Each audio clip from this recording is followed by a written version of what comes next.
It's past midnight and the kitchen light is the only thing still awake in the house. The dishwasher hums softly, a low mechanical sigh in the background.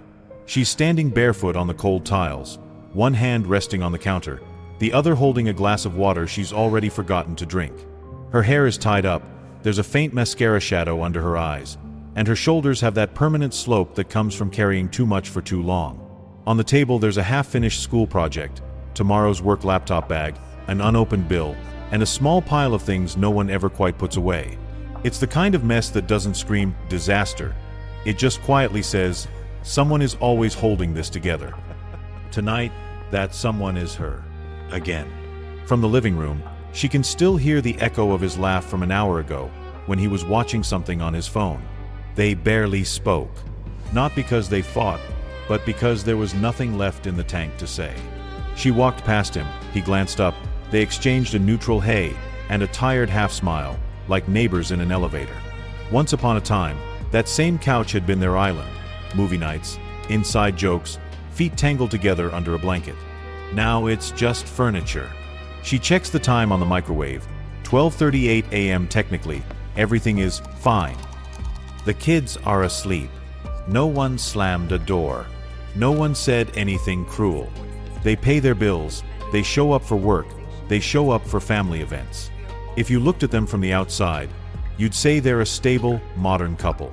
She's the definition of strong and independent. She earns her own money, she organizes the house, she handles the emotional storms of everyone around her. She doesn't lean on anyone. She rarely cries. She'll tell you straight-faced, I can handle it. What you wouldn't see, unless you were standing where she's standing right now, is the quiet numbness in her chest. The part of her that used to reach out, text him funny memes, ask about his day, pick little fights just so they could make up and feel close, that part has gone very still. Not dead, just shut behind a heavy door. She hasn't stopped loving him entirely. She's just stopped expecting him to really see her. Here's the brutal truth no one puts on those strong, independent woman quotes on social media. Independence can be a beautiful expression of self-respect, but it can also be a shield built out of disappointment. At some point, she didn't become distant because she was bored or selfish. She became distant because being open felt like walking around without skin. Every time she tried to share a need, it turned into a lecture, a misunderstanding, or a fight. Every time she softened, she felt stupid afterward for believing this time would be different. So she adapted. She turned down the volume on her needs. She told herself, I don't want to be that dramatic woman. I don't want to nag. I don't want to depend on anyone. The world around her applauds this. You're so strong. You don't need a man. You're your own rock. But in the middle of the night, in this quiet kitchen, that strength feels less like power and more like a cage she locked herself into. And on his side, he's lying in bed, staring at the ceiling, replaying how long it's been since they laughed for no reason, since she touched him with that old softness, since her eyes lit up just because he walked into the room. He doesn't have the language for it, but he can feel it. There's a glass wall between them now. She's not yelling. She's not begging. She's not asking for more. She's just unreachable. The part no one warns you about is this. There's a very fine line between a woman becoming healthily self-reliant and a woman quietly shutting her heart down. Cross that line enough times, and one day you wake up next to someone who looks like your partner, shares your bills, shares your bed, but emotionally feels further away than a stranger on a late-night train. If you pull the camera back from that midnight kitchen, what you see is not just one bad evening. You see a pattern that has been building quietly for years. It almost never starts with drama. It starts with good intentions. She tells herself, I want to be the kind of woman who can stand on her own feet. I don't want to nag. I don't want to be needy. I don't want to be the problem. Maybe she watched people mock women who complain too much or cry too easily. Maybe she saw her own mother begging for attention and getting nothing. So she makes a promise to herself, I will be strong. I will handle it. First, that strength is genuine and healthy. She keeps her old friendships. She has her own goals. She doesn't panic if he doesn't text back for a few hours. When he's stressed, she gives him space. When he forgets something small, she shrugs it off. She's flexible. She tells herself, relationships aren't perfect, I can deal with this. On the surface, it looks like harmony. Under the surface, a small emotional notebook starts to fill up. Every time she swallows a hurt instead of naming it, another line goes into that notebook. Every time she stays up late finishing things that were supposed to be shared, another line. Every time she gathers her courage to say, I need you here, and here's some version of you're overreacting. Can we not do this now? Or I'm tired, let it go, another line. She doesn't slam the notebook shut. She just keeps writing in it, quietly. This is how the resentment loop is born. She gives a little more, expresses a little less. He relaxes into the comfort of believing she's fine. She's strong. She's got it. The more she silently compensates, the less he sees the weight she's carrying. The less he sees, the more alone she feels. The more alone she feels, the more she tells herself, I'll just handle it myself. On the outside, that sentence sounds like independence. On the inside, it often means, I don't trust that you will show up, so I will stop placing my heart in your hands. At some point, independence stops being a free choice and turns into armor. There is a big difference between healthy independence and defensive independence. Healthy independence says, I know I can stand alone, and I still choose to lean on you, because I trust you. Defensive independence says, I will never lean on you again, because leaning on you has felt like falling. From far away, those two can look almost identical. Up close, one keeps the door of connection open, the other quietly bolts it from the inside. This isn't just about personality. It's about old wiring.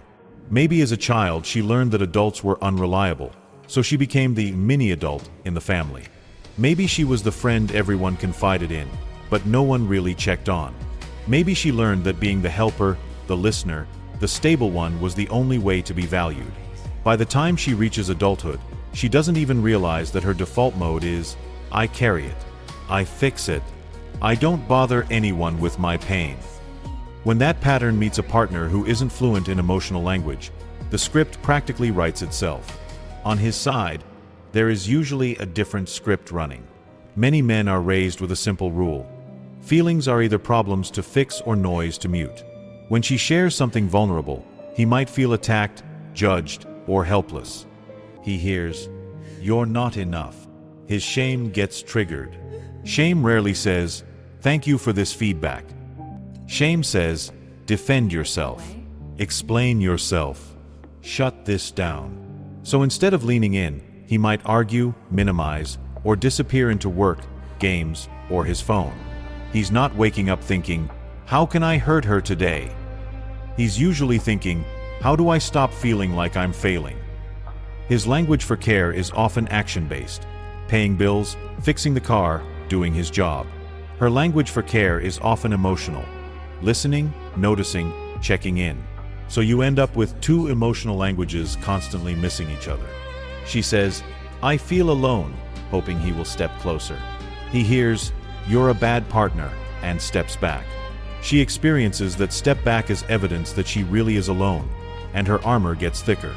He experiences that armor as coldness or rejection, and retreats further into whatever feels safe. The original wound might have been small. The loop that grows around it is not. The dynamic becomes a quiet, ongoing tug-of-war between vulnerability and self-protection. She tests the waters, doesn't feel met, and pulls back. He senses the pullback, feels judged or unwanted, and withdraws. The emotional bank account between them stops getting deposits and slowly dries up. There are no explosions, no big scenes. Just less and less warmth, fewer and fewer bids for connection. Until one day the distance feels normal. And if you asked her, have you shut down? She might genuinely say, no, I've just grown up. I'm realistic now. It doesn't feel like punishment to her. It feels like wisdom. But from the perspective of the relationship, that wisdom is costing both of them the very thing they once promised each other, a place to be fully seen and held. That's why, if you really want to understand what's happening here, you can't just look at the surface of her calm, competent exterior. To really understand what's happening here, you have to step inside her world for a moment. Not the world people see on social media, the polished version where she's handling her job, her kids, her body, her home, but the private backstage where her thoughts actually live. On a normal Tuesday, she might wake up already feeling behind. Before she even gets out of bed, her brain is running a silent to-do list like a crowded browser with too many tabs open. Work deadlines. The kids' project due next week. Her mother's health. The argument from last Saturday that never really got resolved. The mental note to schedule a dentist appointment. They worry that they haven't had a real, warm conversation in weeks. She hasn't even brushed her teeth yet, and her emotional system is already loaded. She moves through the day on autopilot, answering messages, solving problems, smoothing over mistakes, being on. She might receive compliments. "You're amazing, I don't know how you do it all. You're so strong, you're always so composed." Part of her likes it, because who doesn't want to be seen as capable? Another part of her feels a small, bitter sting. No one ever says, "You must be exhausted, how can I support you?" The world keeps taking and admiring, but rarely offering to carry the weight. In the relationship, the pattern is similar. When there's a crisis, she steps up. When something falls through the cracks, she quietly fills it. If he forgets a date, she remembers. If he doesn't notice she's struggling, she convinces herself, "It's fine, I'll manage." Her love language may be emotional presence. Talking, sharing, checking in. But somewhere along the way, she realized that every time she tried to open that door, she ended up feeling more alone, not less. So, slowly, she rearranged the furniture of her inner world. The space where intimacy used to live got turned into a storage room for unexpressed feelings. One of her biggest fears is being too much. Too emotional, too demanding, too sensitive. She has likely internalized a quiet rule: if I show how much I actually need, people will pull away. That fear doesn't come from nowhere. Maybe early boyfriends mocked her when she cried. Maybe her family's rule was, "We don't talk about problems, we just get on with it." Maybe when she did collapse once, no one came. So she taught herself a harsh lesson: I can only rely on myself. It's a powerful belief. It's also a lonely one. That fear of being too much often sits right next to another fear: being not enough. Not pretty enough, not interesting enough, not successful enough, not young enough. Social media, friends' stories, the way people talk about relationships, it all feeds this quiet anxiety that she could be replaced. So what does she do? She doubles down on control. She controls her emotions so she doesn't scare him away. She controls the house, the schedule, the routine so nothing falls apart. She controls her own vulnerability, because the idea of being open and then rejected feels unbearable. From the inside, this controlled distance feels like maturity. She may say to herself, "I've grown. I don't cry over small things anymore. I don't depend on anyone. I'm my own source of stability." And there is truth there. She has grown strong. But strength built purely on self-protection has a side effect. It doesn't leave much space for mess, softness, or the kind of chaotic, honest conversations where real intimacy grows. Imagine her at dinner. The kids are loud, everyone is tired. She notices he's checked out, scrolling his phone between bites. 5 years ago, she would have said, "Hey, can you put that away and talk to me? I've barely seen you all day." Now she takes a breath, swallows the sentence, and tells herself, "Forget it, no point starting something." Outwardly, she looks totally calm. Inside, another small piece of trust quietly breaks off and sinks. Later that night, she might lie in bed and replay the day. There's a part of her that misses the version of herself who used to reach out, who used to plan surprise dates, send flirty messages, tease him in the kitchen. That girl feels very far away now, almost like a character in a movie she watched years ago. She might even blame herself. Maybe I changed. Maybe I'm the cold one now. But if you look closely, you'd see that coldness is not her nature, it's her armor. It formed layer by layer over many moments where warmth didn't feel safe or welcome. There's also the burnout of emotional labor. She doesn't just do tasks, she carries everyone's feelings. She anticipates moods, avoids triggers, minimizes conflict. She worries about how the kids experience the tension at home. She notices when he's stressed and gives him space, even when she is starving for connection herself. At some point, her system hits a limit. She stops offering emotional extras because she is running on fumes. From the outside, that looks like detachment. From the inside, it feels like survival mode. And here's another uncomfortable part. Sometimes, that coldness is also quiet revenge. Not dramatic, not planned, but a slow, unconscious way of saying, if you didn't value my warmth, you don't deserve it anymore. She may not admit this to herself, but there can be a small satisfaction in not needing him, in showing him she can run her life fine without his emotional presence. It's a way of regaining power after years of feeling weaker in the relationship. But like all revenge, even soft, quiet revenge, it costs her too. Because every time she withholds her authentic self, she moves further away from the kind of love she actually wants. If you could sit inside her chest, you'd feel a mix of grief, frustration, and a numb kind of peace. Grief for the closeness that used to exist, frustration that talking about it never seemed to change anything, and numb peace from finally stopping the effort. She might tell herself, we're okay. We don't fight. We're stable. But there's a chair at their emotional dinner table that's empty. The chair where curiosity, playfulness, and emotional risk used to sit. What she rarely says out loud is this: I wish I could trust that if I opened up again, you wouldn't drop me. She wishes she could put down the armor and still feel respected. She wishes she could ask for support without feeling like she's failing her own image of being strong. She wishes she didn't have to choose between self-respect and emotional closeness. She doesn't want to be unreachable. She just doesn't know how to be reachable without feeling exposed and alone again. Now let's switch the camera angle for a moment and talk directly to the men who are watching this, feeling confused, hurt, or even quietly angry.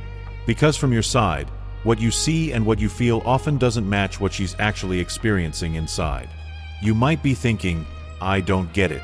I thought women wanted independence. I give her space. I don't control her. I support her career, her hobbies. And now it feels like I'm being punished for exactly that. She used to want to talk to me all the time, and now everything feels professional, efficient, like she's my colleague or my roommate, not my partner. You remember the early days when she would send good morning messages, ask about your day, laugh at your jokes, get upset if you didn't respond. Back then, you sometimes felt overwhelmed by how much emotion there was. Now, the silence is louder, and you're not sure when things flipped. Here's the first translation you need. When she becomes cold and unreachable, it's rarely a spontaneous decision. It's usually the final stage of a long process where she felt unheard, unseen, or alone in the relationship. To you, it might look like she suddenly decided to stop caring. In her inner language, what she's really saying is, I cared so much for so long that I ran out of places to put the pain. Her withdrawal is not proof that she never loved you. It's often proof that she loved you intensely and didn't know how to keep loving you without losing herself. When she says, I'm fine, don't worry, most of the time she's not fine.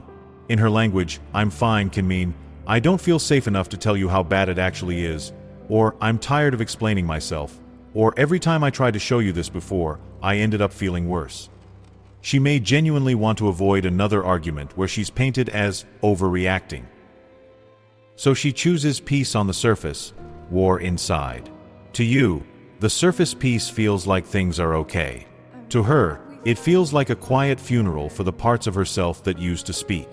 When she stops bringing up problems, that is not a sign that problems are gone. For a lot of women, silence is not acceptance, it's resignation.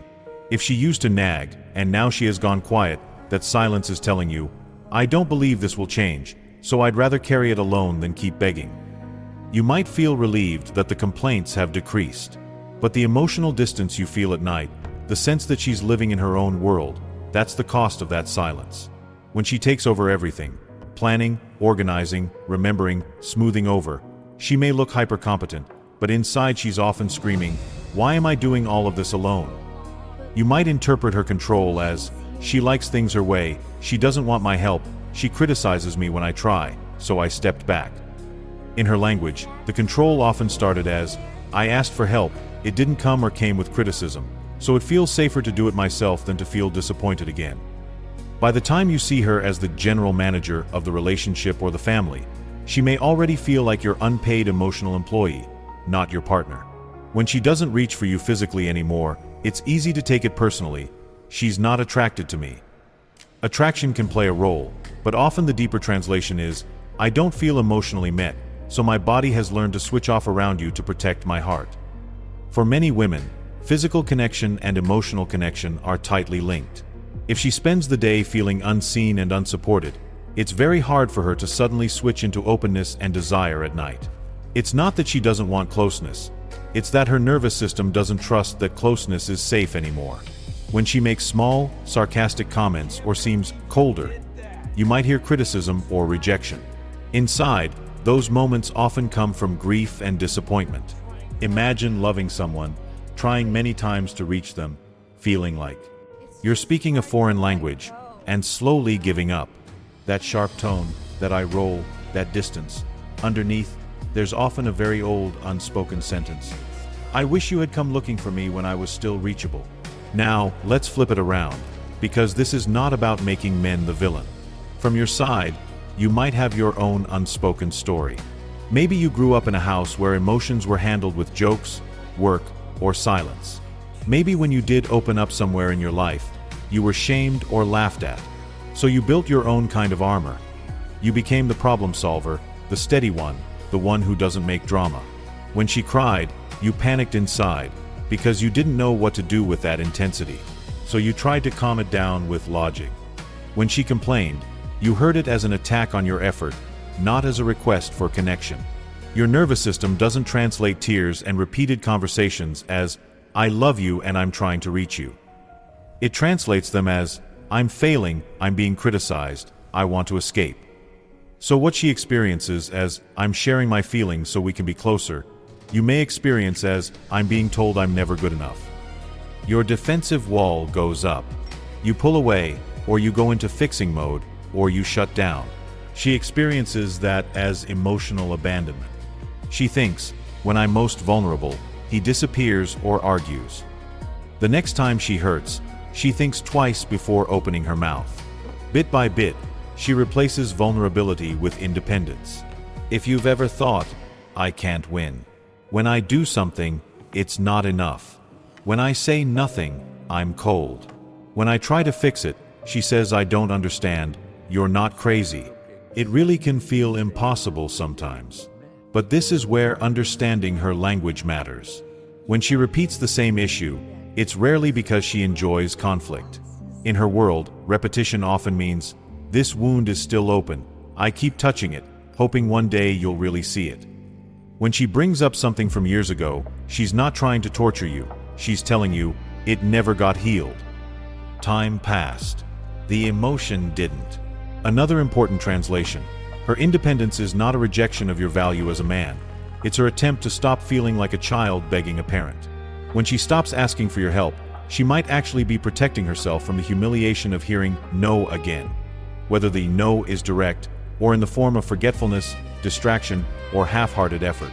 You might interpret her self-reliance as, she doesn't respect me, she doesn't need me. She might be thinking, if I don't need you, you can't disappoint me. Both of you are protecting yourselves. Both of you end up alone. If there is one big takeaway for men here, it's this: her coldness is a story, not a personality trait.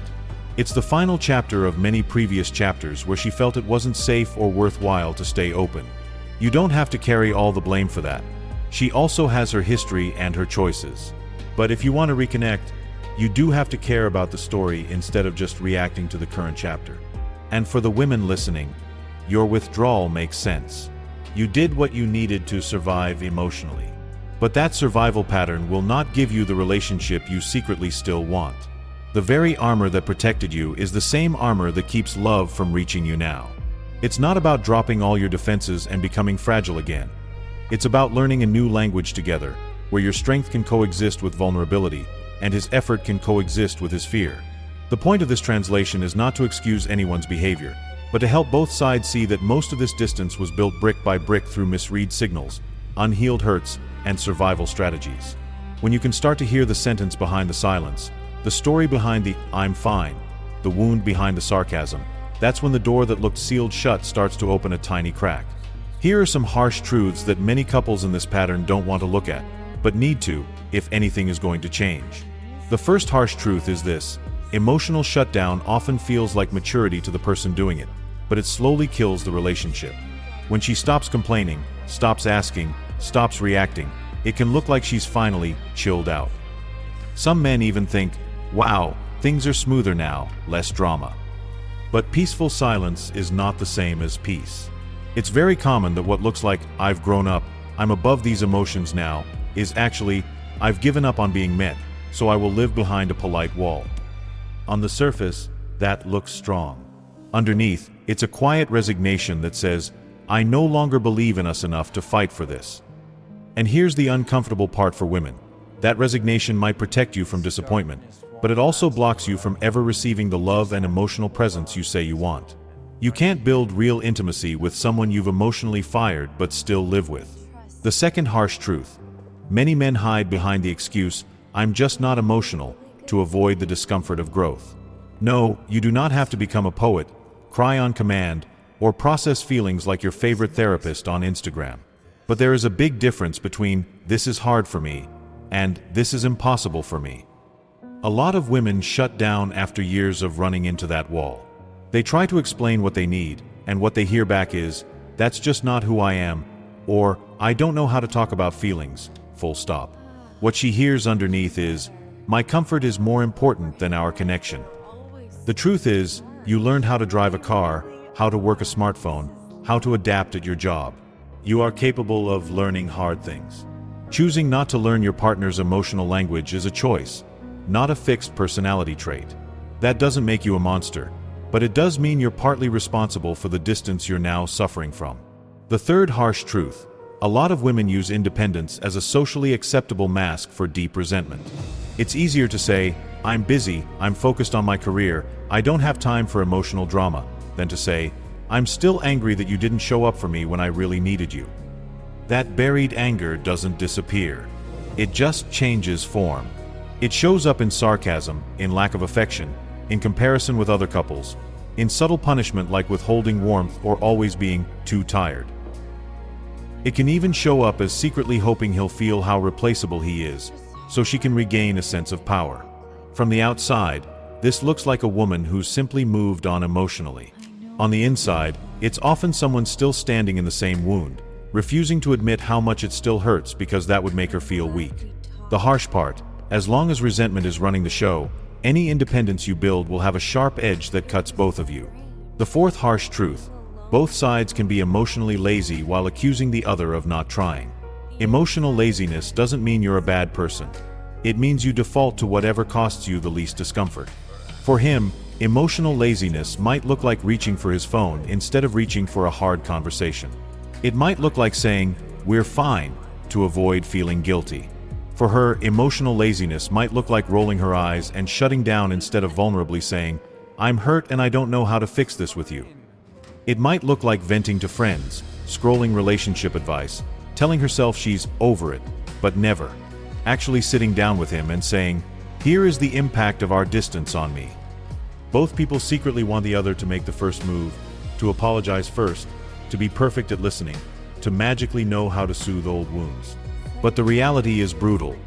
No one is coming to rescue this relationship for you. You either both do the uncomfortable work, or you both slowly drift into a polite, empty arrangement. Another harsh truth that stings: love does not make you a mind reader, and "if you really loved me, you just know" is a fantasy that quietly sabotages connection. Many women expect their partner to notice the tiny changes: the quieter tone, the colder hugs, the shorter answers. Many men expect their partner to know that paying bills, fixing things, staying physically present means, "I love you," even if they rarely say the words. When that unspoken expectation isn't met, both sides feel unloved. She thinks, if he cared, he'd see how tired I am. He thinks, if she cared, she'd see how hard I'm trying in my own way. But without clear words, you're both guessing. And people who are already scared and defensive will always guess in the most painful way possible. If you didn't respond the way I hoped, it must mean you don't care. The harsh truth is, if you won't speak clearly about your inner world, you are voluntarily leaving your relationship to run on assumptions. And assumptions are almost always harsher than reality. There's another piece many couples avoid. Staying in this pattern is also a choice, even if it doesn't feel like one. It's easy to point to history, to childhood, to culture and say, "This is just how I am," or "This is how men are," or "This is how marriages become after a few years."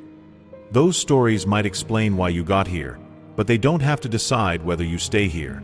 The hard truth for women is that you cannot keep both your complete emotional shutdown and a deeply connected relationship. The hard truth for men is that you cannot stay emotionally illiterate and still expect to feel truly chosen, respected, and desired. You can choose to protect yourself more, or you can choose to risk connecting more. You cannot have full safety and full intimacy at the same time. There is always some risk in love. Finally, one more truth that often hurts but also frees people.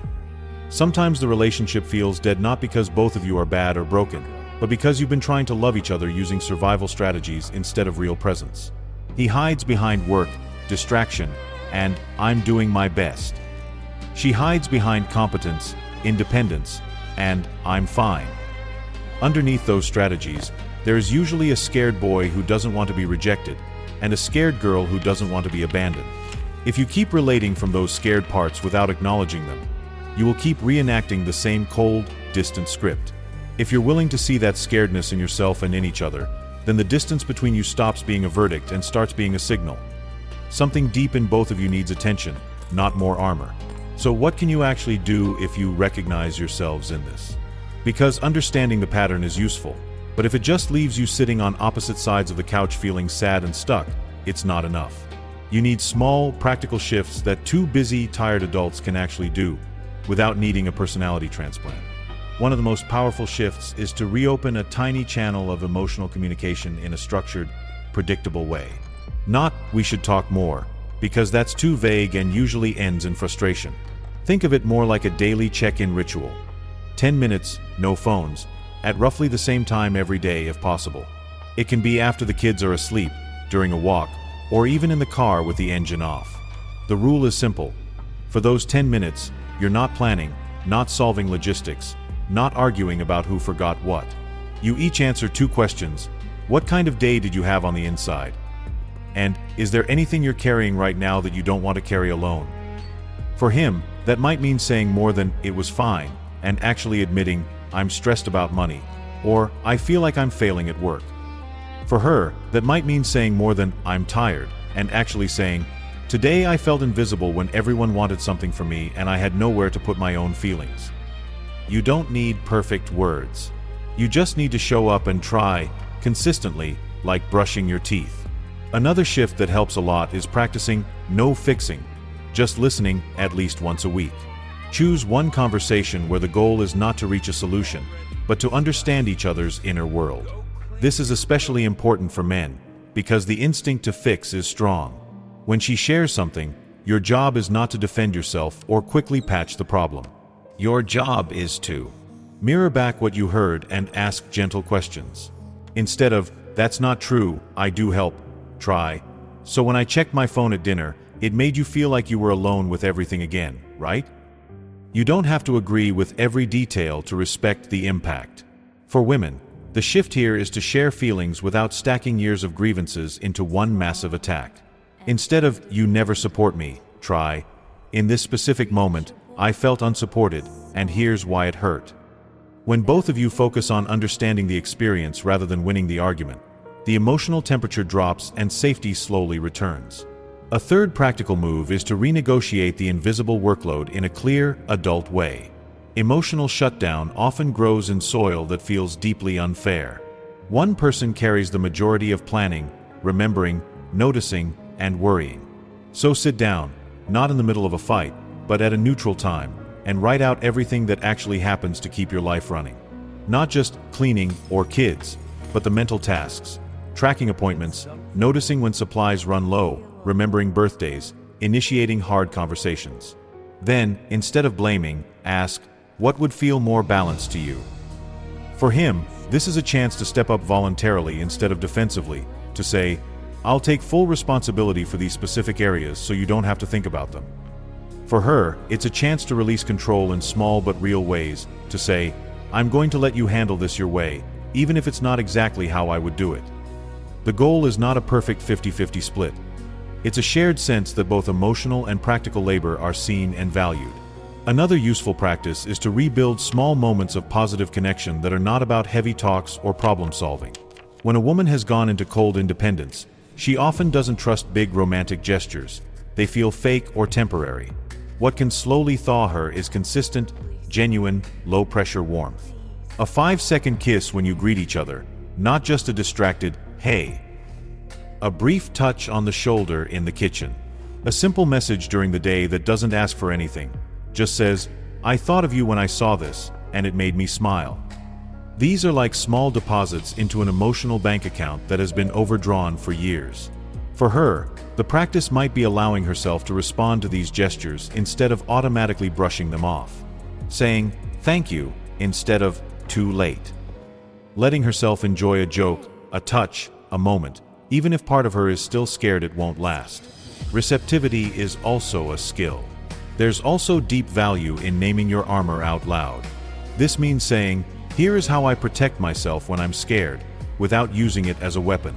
He might say, when I feel like I'm failing you, I shut down and go quiet. It's not that I don't care, it's that I feel ashamed and I don't know what to say. She might say, when I feel like I'm alone in this, I go cold and stop sharing. It's my way of not feeling so exposed. When you can both name these patterns, they stop being invisible forces and become shared problems you can team up against. The next time he goes quiet, she can say, I see you shutting down, are you feeling like you're failing? The next time she goes cold, he can say, I feel you pulling away, did something make you feel alone again? That kind of gentle calling in interrupts the old script. For some couples, a crucial step is to agree on a repair window. You won't always get it right. There will still be sharp words, rolled eyes, missed signals. The difference between couples who slowly die and couples who slowly heal is not perfection. It's repair. A repair window might look like this agreement. If one of us feels hurt or distant, we promise to address it within 48 hours, even if it's uncomfortable. That doesn't mean you have to fully solve it in 48 hours. It means you don't let cold distance harden into ice. You can communicate the need for repair with something as simple as, I think we have a crack here. Can we talk about it tonight? It feels awkward at first, but over time, it becomes a sign of commitment, not drama. And finally, it helps to gently separate the past from the present without pretending the past didn't happen. If she has shut down, it's usually because there is a backlog of unprocessed hurt. If he has withdrawn, there's often a backlog of feeling criticized or not good enough. You cannot erase that, but you can decide, from this point forward, we are both responsible for how we show up. That might mean she takes the risk of opening a little bit, not all at once, and watches what he does with that vulnerability. It might mean he accepts that learning emotional skills will feel clumsy and uncomfortable, but does it anyway. You don't have to fix 10 years in one conversation. You just have to commit to being slightly more honest, slightly more present, slightly more brave today than you were yesterday. If there's one thing worth remembering as you sit with all of this, it's that none of us were handed a real manual for love. Most of us learned about relationships by watching imperfect adults do their best with whatever they had. Maybe you grew up with shouting and slammed doors, so now any conflict feels terrifying and you shut down. Maybe you grew up with silence, where no one ever talked about anything real, so now you either avoid hard conversations or explode because you don't know how to stay in the middle. Underneath the adult roles, husband, wife, partner, there are still very young parts of you trying to feel safe, chosen, and enough. When a woman becomes strong and independent, to the point of being emotionally unreachable, it's often that little girl inside her saying, I will never let anyone make me feel that helpless again. When a man retreats into work, screens, or jokes, it's often the little boy inside him saying, if I don't show too much, you can't laugh at me or call me weak. These are not evil intentions. They are old survival strategies.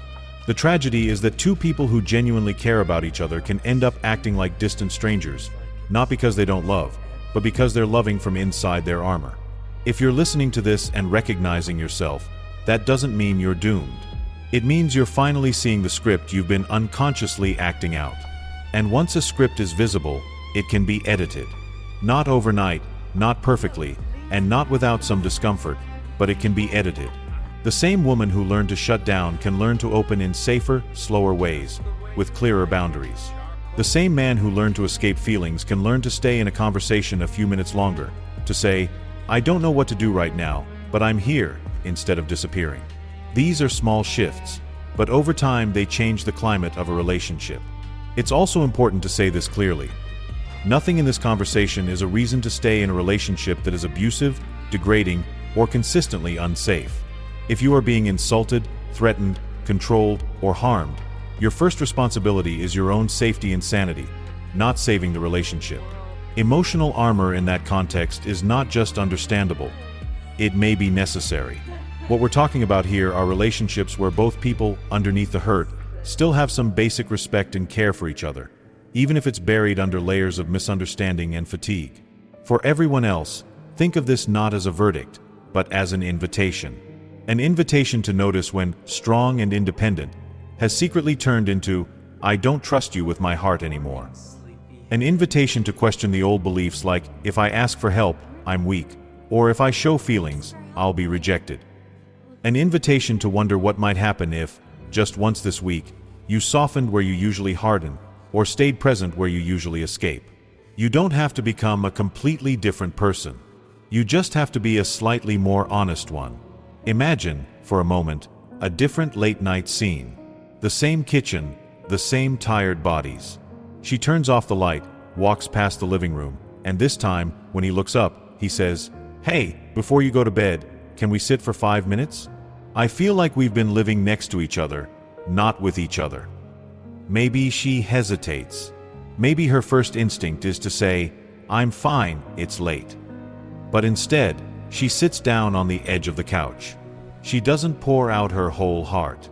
She just says, "I've been feeling very alone in this house." It's awkward. It's not a movie moment. No one says the perfect thing. But that tiny crack in the armor is where real change always starts. Your relationship doesn't need you to be flawless communicators or endlessly patient saints. It needs two humans who are willing to see their own defenses, take responsibility for their side of the wall, and learn a few new sentences in each other's emotional language. If you can do that, even clumsily, you've already shifted from quiet war to quiet rebuilding. If you heard yourself in this story, that's not a reason to feel ashamed. It's a sign that something in you is still alive enough to care. Maybe this is your moment to stop pretending that numbness is strength, and to start practicing a different kind of courage. The kind where you let yourself be seen a little more, and you choose to really see the person lying a few centimeters away from you in the dark. If you heard yourself in this story, maybe this is your invitation to stop fighting alone and start speaking honestly, even if your voice shakes.